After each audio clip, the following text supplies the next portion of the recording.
everyone, it's Melissa from ASI's media team, and I'm so excited that you're joining me again for another episode of I Love ASI, where I meet with ASI suppliers and distributors and I talk about their business, why they love ASI, and learn a little bit more about them. So for this episode, I'm joined by Paul Dubois, who is the president and owner of Safety Made. I love your little solitary wave, Paul.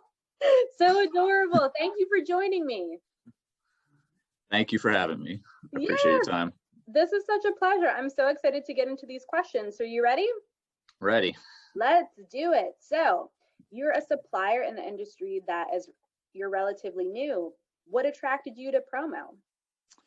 Well, I've actually been in the industry since I was 16 years old. I worked for a supplier company and, I started when I was really young working in manufacturing and screen printing and then into sales. So I've been in the industry for a long time and I love the industry. It's all I know, but, I love all of our shows and our connections and everything. As far as my company now, I started this company, Safety Made, in 2017. So we are fairly new.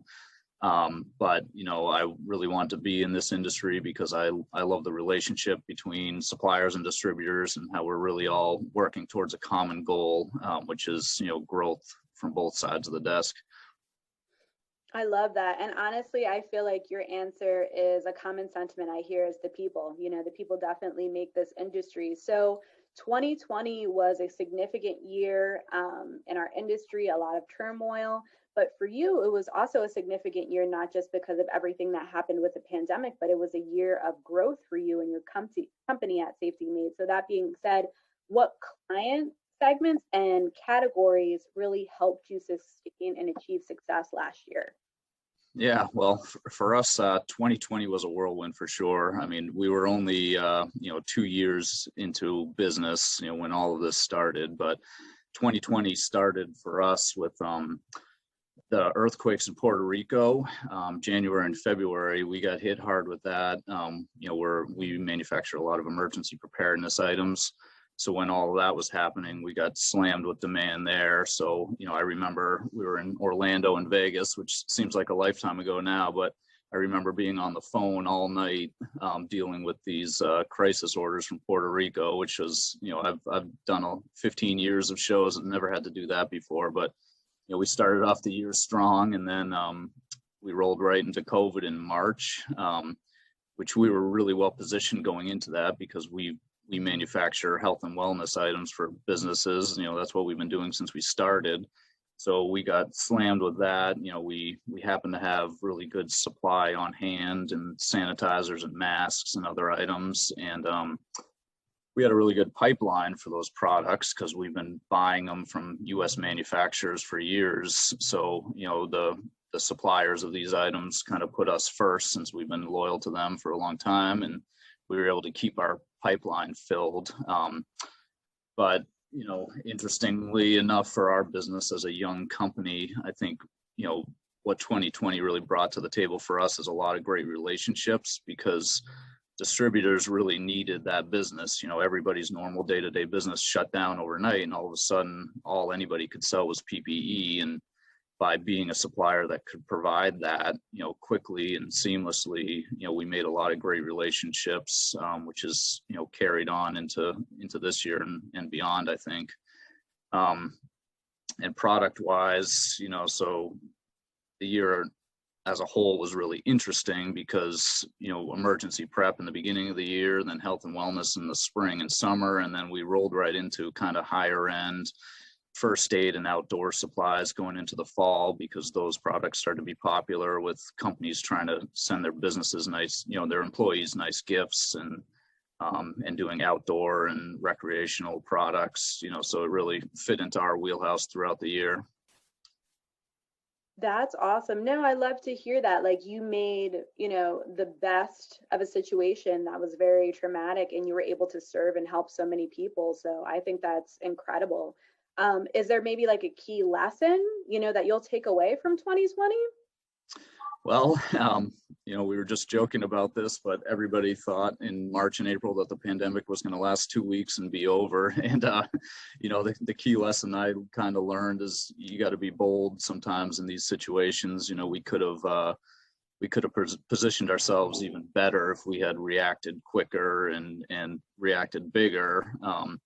And we could have done a lot more volume and a lot more growth if we had been bolder. But I think we were all stepped back and we're holding our breaths to see how this all played out. And we weren't unique in that. As a small company, we need to be careful of how much supply we have on hand and how much money we invest in supplies. So we were probably a little overcautious going into the beginning of the pandemic, and it could have gone either way. But that's the key lesson I probably took away, is sometimes you got to be bold in these situations.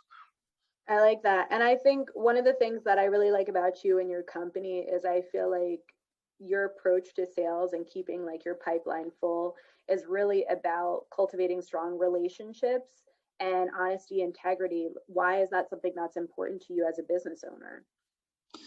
One thing we really learned in this pandemic is that supply chain, we're so dependent on it. I mean, this pandemic was probably a once in a lifetime experience for everybody, where the supply channels just completely dried up overnight. There was literally no options. So for us, having really strong relationships with our vendors allowed us to kind of keep the pipeline flowing a little bit more than other people were able to at the time, which helped us to grow our business. And then on the sales side of things, we're really careful not to overpromise to distributors. As you can imagine, our phone lines were ringing off the hooks, and the quantity and the timeline for all these demands were unrealistic. So we did have to turn a lot of business, and we had to be really upfront and honest with our distributors as to what we could accomplish, to fit their needs. And, I don't think we missed a single ship date in all of 2020, which is pretty amazing with the growth we did and everything we all went through. But,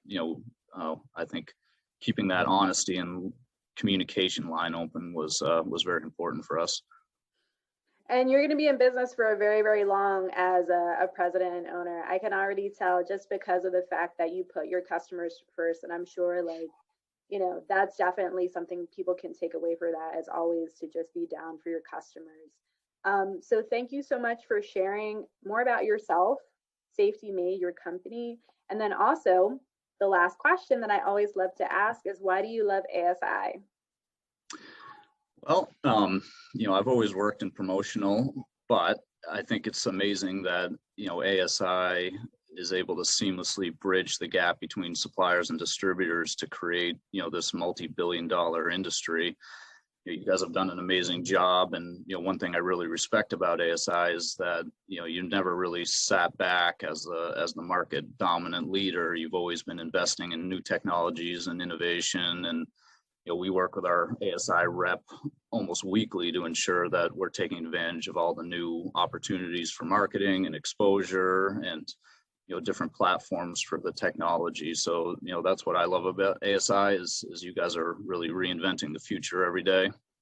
Thank you. We appreciate that. And we're so glad that you're along with us for the ride. So thank you so much, Paul, for everything that you do on behalf of the industry. I appreciate you so much, and have a good day. Welcome. Thank you.